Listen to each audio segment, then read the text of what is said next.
Ladies and gentlemen, we're back with another edition of the State of the FSUnion, and who better than one of the young guns out there, Mr. Hunter Stele of Seminole Productions, also the Seminole Executive Brief, and also just Hunter Stele out on Twitter, but all that and more, talking about his time at Florida State, the end of the Taggart era while he was there, seeing the resurgence with Mike Norvell, and how he feels heading into 2023 on today's show.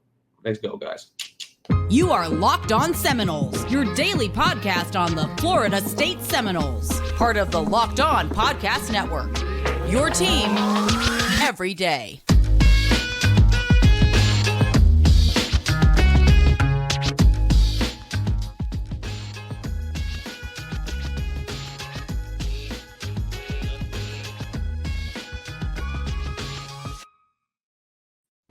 Good morning, good afternoon, and good evening, and welcome back to another edition of Locked On Seminoles. What's up, everybody? It's your boy Drake here. Sorry I'm not on the official, command center in my crib because right now, I got a lot of work to get done. But today in the stream yard, I am joined by Mr. Hunter Stele, aka the younger Stele brother from me and Max's days over Fight Out. What's up, Pat? I know you're gonna be watching this later. Hunter, how's it going? It's going good, man. I'm just hanging here in Tallahassee, getting ready for the day. Got some classes later, but it's going good, man. We got a good football product, so I'm happy to be a Florida State student.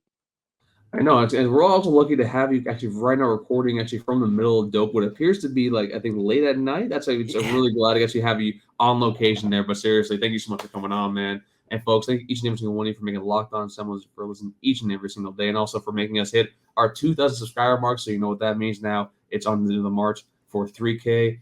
But Hunter, you've been a student. I think you were telling me that you are graduating this upcoming spring. So then the question I think I have for you is, I have to ask about basically your first 2 years there, or maybe I think your first year, because I think you said that the first game you went to as a student was the Boise State game.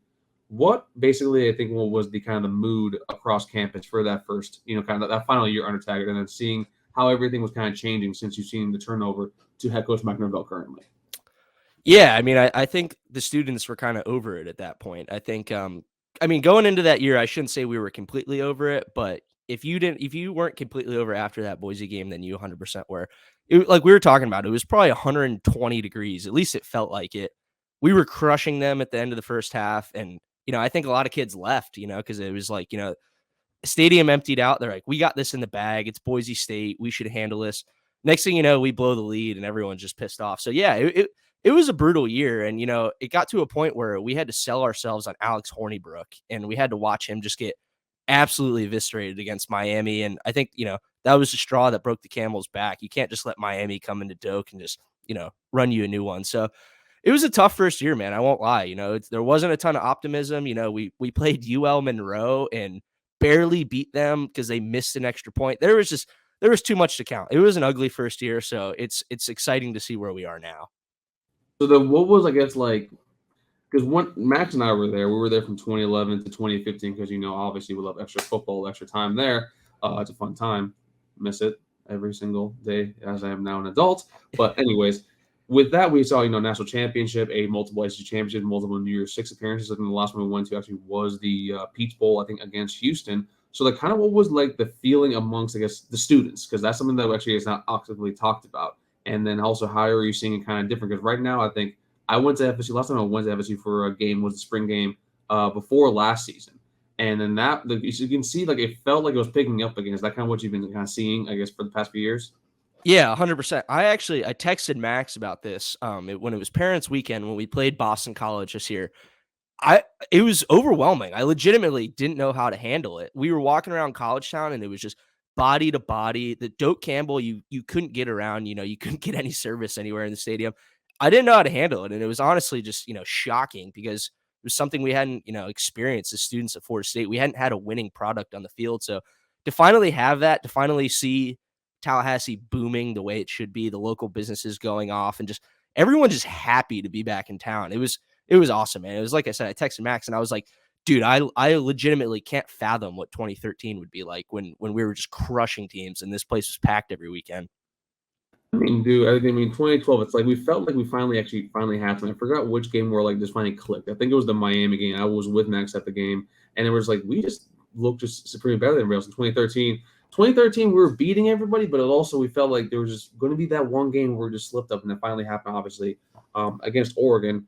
So then your first year, we have, Taggart debacle, he gets fired. You bring Mike Norvell in for, I think, was it December, I think, second or third. I think actually I was in the middle of my law school finals.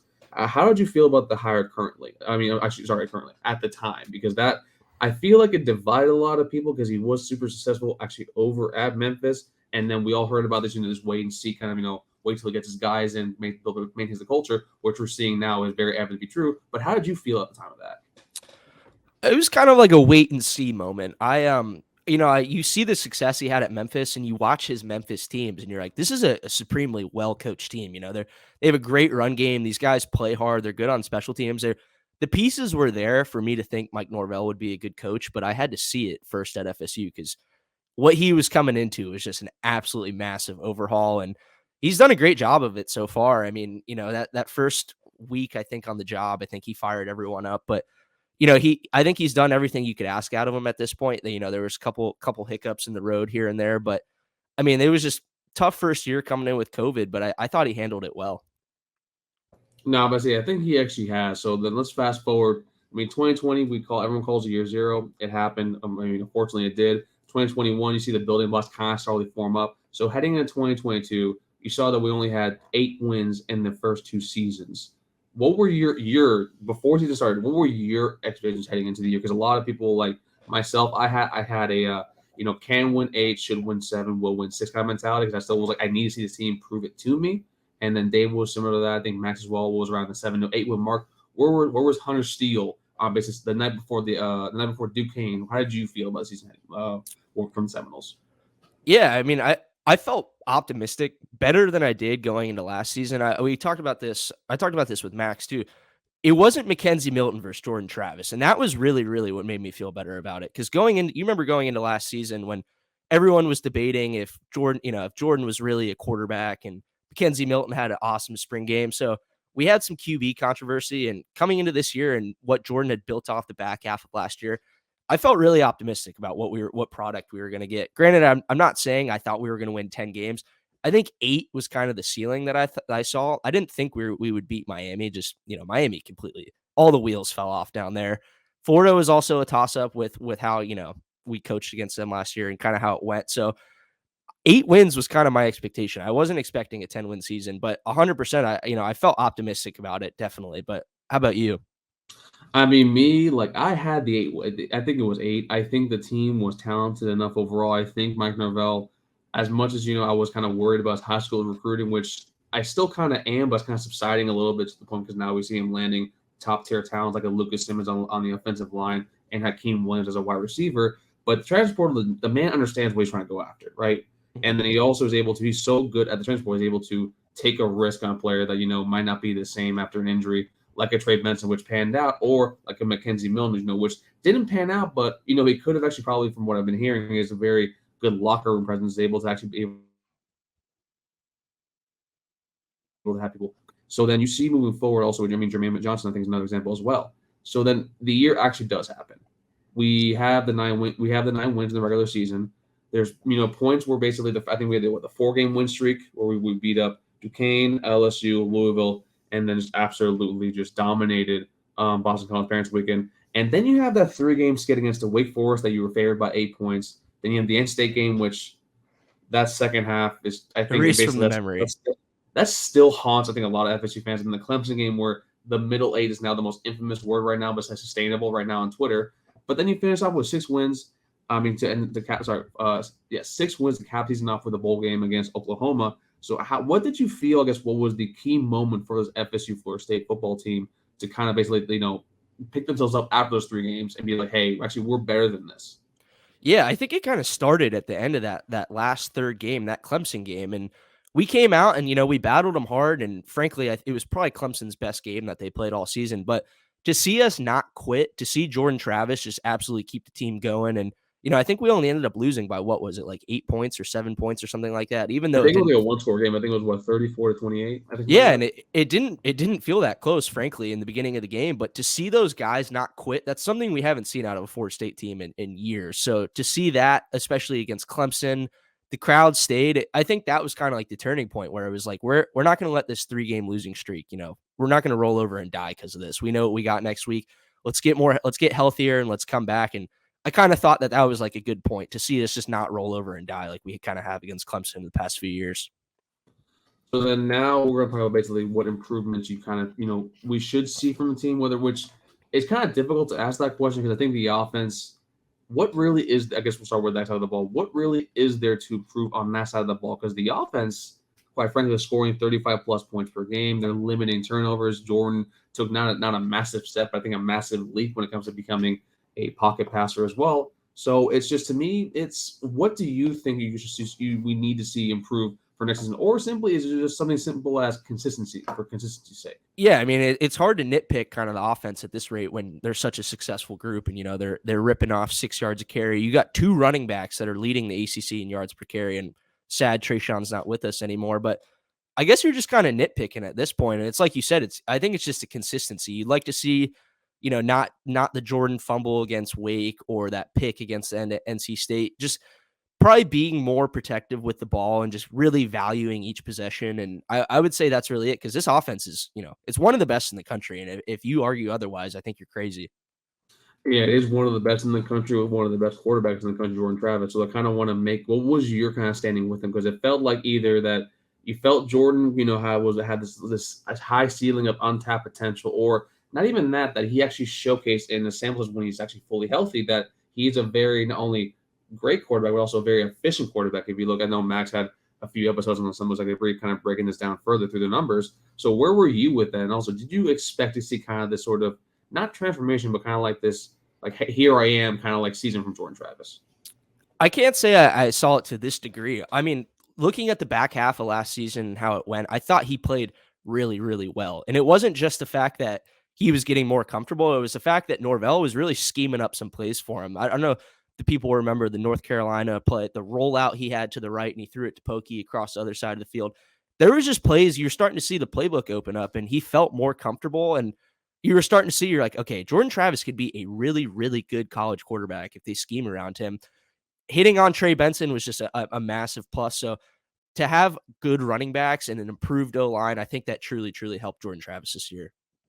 Yes, I think that's the kind of like the heart of the answer is that he actually finally had weapons around him, basically, because one of the issues that we talked about ad nauseum last season heading into 2021 was, will these wide receivers get separation? Will they actually make plays, actually be able to assist whoever's throwing them the ball? And then you have the question marks of Jason Corbin, like, is he fully healthy back from the hamstring? And then who was this Trayshawn Ward, who we now kind of saw is one of the, in my personal opinion, he had the best vision and the best patience of all the backs. If he was just a little bit faster, I think he probably actually would still probably honestly be on the team, or he actually probably would have, got a lot more cash when it comes to anything else. But to me, I mean, I think you're right about that. The weapons around Jordan definitely helped assist him strongly. And then defensively, that's the one where you saw the defense improve, and they've improved every single year. I think they were 106 in 2020. I think they were upper 40s 2021, and I think they finished 34th this past year on all the years are per the advanced metrics, opponent adjusted. So with this defense, and to me, it feels like a bend don't break kind of defense, except it feels like they're continuously bending into the red zone. So either they break for a touchdown or they break as in a field goal. So then what do you need to see from this defense for next season? Kind of, it feels like to me, the offense is fine. The offense is good. We know what we're going to get with Mike Norvell and George Hart in the center. What does the defense need to do to kind of like, not even go close to that, but also to be able to supplement the offense as a whole? I think they just need to just key in on the small things, because I don't think that this defense is poorly coached, despite what many Florida State fans may think of Adam Fuller. I think he has guys in the right position. I think that there's just little things here and there. There's missed tackles, there's drop balls, it's the little things that I think is going to separate this defense. And we're getting a lot of talent coming in on the D line, especially. I think Fentrell Cypress is going to be an awesome guy to watch, just because we haven't really seen like a lockdown corner within the past couple of years. I mean, we've gotten some good corner play, but he's a guy that I think can really transform this defense. And overall, I'm excited to see where this goes. I think the personnel they're bringing in will 100% help. And I think that this defense will be improved. Like you said, they've gotten better every year, and I expect them to make another jump this year with who they're bringing in. Yeah, I'm probably one of the more notable and loudest Adam Fuller haters out there. If you ever check my Twitter, check any episode of the past 2.5 seasons since he's been here. But like the one thing, I mean, you are right about that, where they've improved every single year, and then as much and it's just I think where my mindset is coming from Like when I was at FSU, we had like a Jeremy Pruitt, and even Charles Kelly like was able to maximize the talent that they had around him. So maybe I think this season we'll see the talent is there. You're saying, bringing in Fentrell Cypress, who was the number 1 ACC defensive back and a top 5 defensive back in the country. You're bringing in Braden Fisk from Western Michigan, Daryl Jackson from Miami. Like this team not only feels like it's super talented up top, but even the second teamers in depth wise, which is what killed us a lot last year when Fabian Lovett was out or Jared Versus was out, and now both of them come back for this season. That feels like talent wise, this might be the best kind of tools and players that Adam Fuller will have at his disposal since he's been here, all since he's been at Memphis. Yeah, 100%. And I think that D-line depth is going to pay dividends when it comes to next season, because you saw in that bowl game, I mean, Oklahoma was missing 4 out of their 5 starting offensive linemen from the whole year. And their entire team was out. They had like, what, 10 or 11 opt-outs? They had like 3 freshmen playing. I'm like, we should baptize these kids. Yeah, 100%. And our D-line was, they were getting pushed in that game. There was, they didn't look the best, but it's like you said, we didn't have the depth. When you're missing Fabian Lovett and we miss Verse a good amount throughout the year, I think didn't Briggs sit out? We were just missing, a good amount of guys. We have that depth now. Like we have a legit, 3 deep defensive line room, which is pretty crazy to think about. I mean, it is insane. So then now I'm not going to ask you recruiting. We don't do a lot of recruiting on here typically. That's like I don't know enough about recruiting to basically go into that unless I'm like talking to a friend of mine or people that I know that know about me. And typically we bring those people on. But so then for now over the offseason and then heading into 2023, what are your expectations for this team heading into next year? Because it's the schedule so far. We get the official schedule, I want to say, on the 30th, so a little over a week from now. What are your expectations heading for the year? Because the schedule looks kind of light aside from LSU and then playing actually over the Clemson game. I want to say that is actually it's away, isn't it, the Clemson game? Yeah, at Clemson. So yeah, I got pretty high expectations. I said it to my friend the other day, and he looked at me kind of like I was crazy, but I think this team's a playoff team in 2023. I really do. I think Clemson is going to take a pretty big step back. I still think that they will be good, but their offense is weak, man. And I think Cade Klubnik can end up being good. They just do not have the personnel right now to be as good as they want to be. Their defense is losing a ton. So I really think that this Florida State team is going to win the ACC. We were talking about it the other day. I think 10 wins is kind of what you should expect to be the bare minimum for this team, because like you said, the schedule sets up nicely. You get a couple nice FCS teams at home. You get LSU in Orlando, which is, neutral site, but it's closer to you. So that LSU game will 100% be tough. But yeah, man, I think 10 wins is kind of the bare minimum. I'd like to hear your thoughts on this too. I mean, listen, it's we did an exercise, folks, if you want to listen, I think we did on Tuesday where we actually broke down the entire schedule. And it was something that right now I expect kind of 11 wins personally. But I think 10 wins is probably the absolute minimum because the schedule, the ACC isn't that great, guys. It's not that strong of a conference. And now, especially with divisions gone, you don't have to play NC State anymore every single year. And I think you played Virginia Tech, bad team. Pitt, bad, is a very mediocre team. Duke might be one of those games where you kind of are shocked a little because Duke is actually a very well-coached team, and he's maximizing out there. Very sneaky, but it's whatever. As long as Josh Gaddis and Kevin Steele are the coordinators at Miami, I don't trust them to be any good. It won't be the same thing as last year. I think last year is going to be an anomaly like the do 10 that we saw 2 years ago. But that also, and then Florida, which I don't know what the hell is going on over there. I think they have a lot more of their own personal problems, hanging out over there. But to me, this is a schedule that kind of breaks well for you to actually, at the bare minimum, you need to make an ACC championship, and that's kind of where I want to go with you. What would happen? How would you feel? I guess basically, how would your opinion? And this is basically being not devil's advocate, but kind of like the, I guess, doomsday scenario, playing a little bit with this, because your opinions are saying that you expect 10 wins for next season.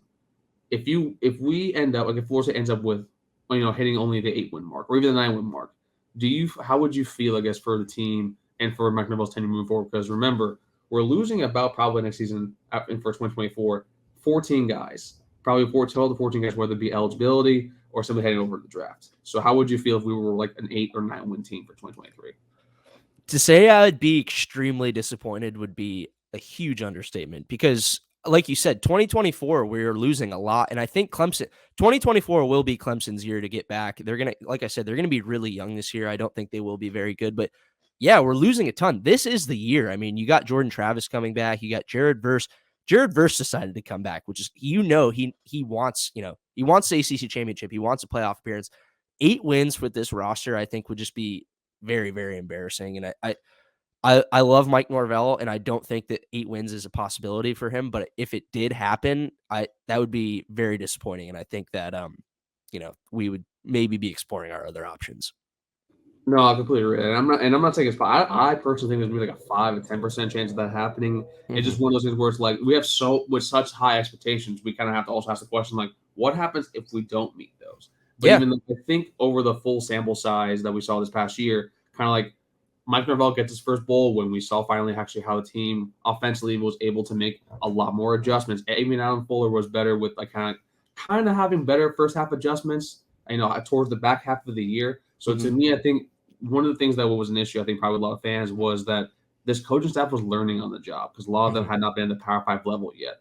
This was Alex Atkins' first year as an OC. This is Mike Norvell's first Power 5 job. Same thing with Adam Fuller. Same thing with almost everybody on staff except for maybe Odell Higgins and John Mapuches, who was the defensive coordinator in Nebraska when Ndamukong Suh was there. So I think that basically we're seeing them learn and grow. And each year they've incrementally increased in how much better they've been. And also the coaching is better. And also the player and player buy-in and see is very, very strong. Not like evidenced by when Jackson Turner's team went down with that injury. You see the entire team going over. And to me, this team, you're right. I think this team could be a team of destiny for 2023. Yeah, and we've talked about it. We've beat it like a dead horse. The schedule sets up very nicely, and we haven't seen the ACC, release the actual schedule yet. But I mean, we got Northern Alabama at home. We got Southern Miss at home. We got, like you said, Virginia Tech, Pitt. The schedule is setting up nicely, and I really, really like this roster. I really like the defensive tackle depth. I really like Jordan Travis coming back for another year. I think he's probably a Heisman finalist if everything goes right. I'm very excited to see what happens this next year, and I've very high expectations. I mean, we had Max on not too long ago, and he basically said that he feels that Kyle Morlock and Jaheim Bell will be basically Brock Bowers and Darnell Washington from UGA. Yeah. Jordan Travis is going to go to New York for the Heisman, which honestly I think that's very plausible. And even if he doesn't, if he stays the same, honestly, if he just replicates or even does a little bit less than this past year, he definitely should be getting an invite over there. And then also, I mean, we're just going to go with 12 and 13, 14, 15 on the entire damn thing next year. But Hunter, let's go now to some personal questions before we get you out of here. I do got to ask you, what is your first, or maybe actually better, what is your favorite FSU memory as a fan? Oh, man. I'd have to say 4th and 14, honestly, just because. You're such a troll. Dude, we felt dead in the water. I was in there was a bunch of Miami fans around me, and they were just letting us have it. And, I wasn't feeling extremely confident at that point. And when that pass completed, I probably screamed every word in the book at those Miami fans, and they immediately left. So that one will live in, kind of in my history book forever. Another one is not football related, but when Trent Forrest dunked on Jordan Nwora against Louisville. That was amazing. No, that dunk is sick. I was, that was the best basketball game I've ever been to. I've never heard the tuck get louder. It was just unreal. It was, best moment of, other than 4th and 14, best moment as a student. I was watching the Miami game actually down here in South Florida. Trust me, I was right there with you. We're just surrounded by just a cabal of Miami fans, and when that happened, I did not shut up. I think for an hour and a half. Yeah, exactly. I put a heavy dent to the high noon behind the bar. Yeah. So now, speaking of that, rivalry games.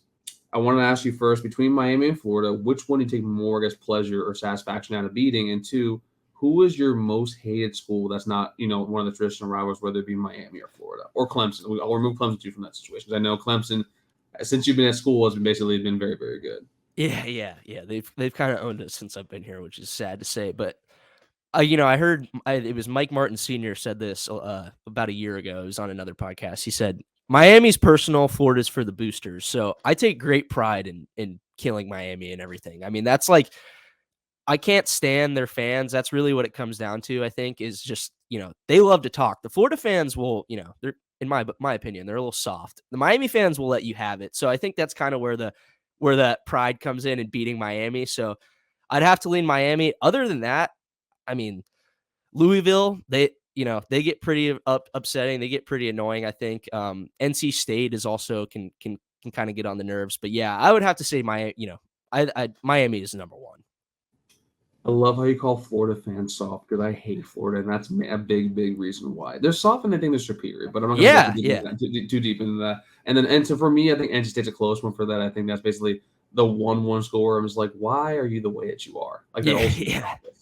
And then I think lastly, like I know you're with Seminole Productions. Tell us exactly what it is that you do, and also what your, I guess, your goal and path that you want to take with that. Move forward because you're about to graduate. You're about to join the rest of us in the real world. You're gonna have an office like this. Yeah, it might be more better decorated, but yeah. So what's your goal with all that? I wish I could tell you what my goal was, but my current role is I'm technically considered a live broadcast technician. So I work for Seminole Productions, and what we do is we are responsible for broadcasting Florida State sporting events, whether that's on ACC Network, the actual channel, or if it's the digital broadcast, or even if it's just the in-venue entertainment. If you're at a sporting event and you're watching everything on the Jumbotron, that's Seminole Productions putting that on. So we kind of work in that aspect. We work cameras, we work in the control room. I kind of get to explore. I get to do pretty cool, amount of things. So, anytime you're watching a Florida State event on ACC Network at home, it's most likely done by Seminole Productions. So that's been really cool, man. It's I don't know what I want to do with it long term, but they've given me a pretty sweet opportunity here, and you get to be around Florida State athletics all the time, which is any kid like mine's dream. I mean, no, it's sick. And then lastly, before you get out of here, give me just a quick record prediction, offensive MVP and defensive MVP, and then please let the folks know where they can find you and follow your work. So record prediction, I'm gonna go 11-1. Or sorry, that's regular season. 12-1, crazy. I know. I think we lose to LSU. I think they're coming for us. But yeah, I really like this team, and if injuries don't hurt us, I'm gonna be a hot take machine. I think we go 11-1. Sorry, what was the other question you asked me? I asked you offensive MVP, defensive MVP, and then also let the folks know where they can follow you on social media. I was supposed to put that down earlier below with Twitter and everything else. Let them know where they can follow you, follow all your stuff. So offensive MVP, I'm gonna go with my guy Jordan Travis. It's low hanging fruit. I know. I understand that. It's you're never getting more creative than that, man. Come on, man. Everyone's gonna say that's my damn question. Yeah. Defensive MVP, I'll go a little different. I think Fentrell Cypress. I think we're gonna get a defensive back that is going to get some turnovers here and there, unlike something we've seen the past few years. I think he's going to be a real game changer, and I'm very excited to see what he has. As far as my socials go, Hunter Stele 3 on Twitter. You can follow me on Instagram, but you don't have to. It's a little personal. But yeah, my Twitter is kind of where I get my takes off. So if you'd like to throw me a follow there, by all means, hit me there. You'll see him. I think I saw you do like an interview or a sit down. I think with Charlie Ward. I think a few months ago or something like that. If you want to there's some great content. Because Hunter right there is he's a shining star, a blossoming young gun out there actually for FSU for all the media. And like Hunter, thank you so much for coming on. Please let Pat know I said what's up, and thank you so much for coming on, my guy. Thank you for having me, man. No worries, man. And this was Drake, and that was Hunter, and we'll see y'all next time on Locked On Seminoles. Take care, everybody.